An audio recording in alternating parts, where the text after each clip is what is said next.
Papainit muna na tayo ng ating kawali. Lagay ko na ang aking lard. 1 pound ng lard. At hihintayin nating matunaw.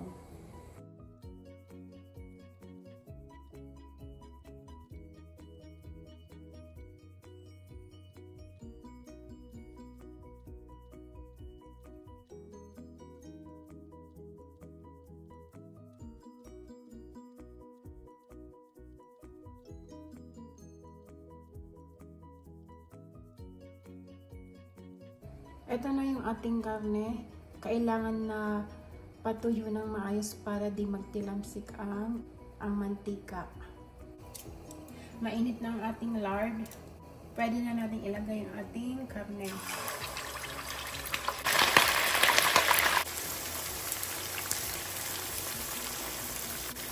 Nasa 4 pounds ko ng pork.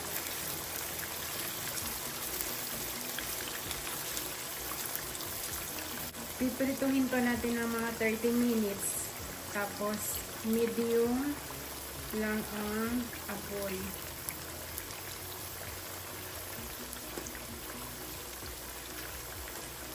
Balikan natin after 30 minutes. After 30 minutes, balik pa rin na natin ang ating pork. Ayan.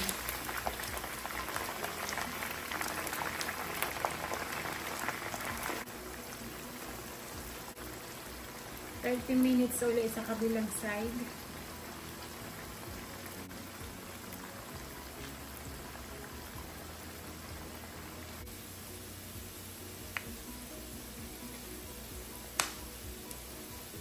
After 30 minutes ulit, maglalagay na tayo ng ating mga ingredients.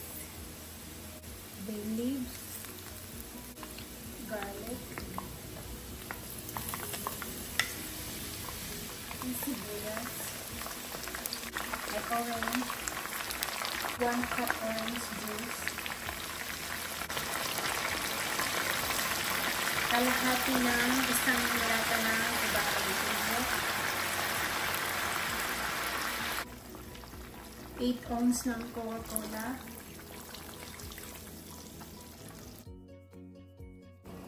lulutuin natin to na mga 1 oras pa at sa medium heat lang. Maglalagay din tayo ng asin, half tablespoon lang.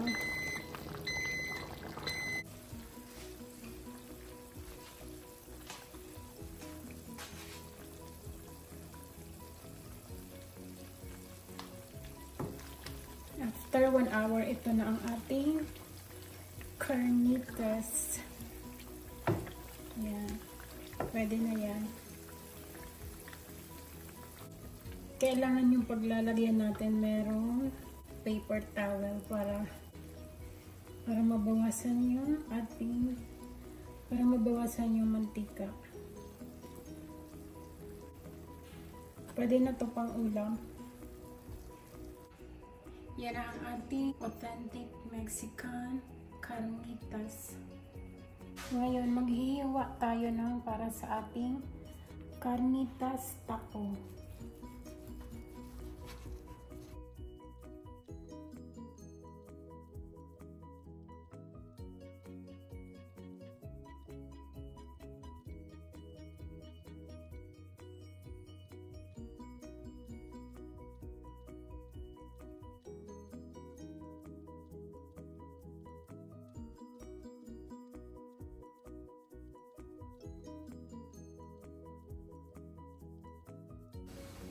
Para naman sa ating salsa, maglalagay ako ng kalahati ng sibuyas.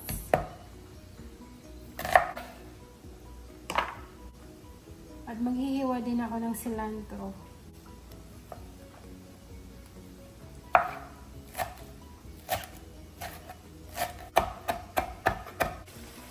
Ngayon naman, nagpapakulo tayo ng ating kamatis at bawang. 2 cups ang aking nilagay na tubig, 2 kamatis at 2 butil ng bawang. Yan, pwede na ang ating kamatis. Malambot na to. Ngayon, i-blender natin ang ating kamatis at ang bawang.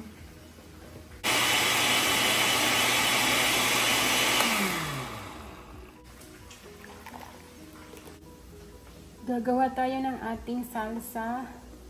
Maglalagay ako ng ating tomato at garlic. 1/4 teaspoon ng salt. 1/4 teaspoon din ng ground black pepper. Sibuyas. Ang ating cilantro. Tansyahan na lang yung ating salsa.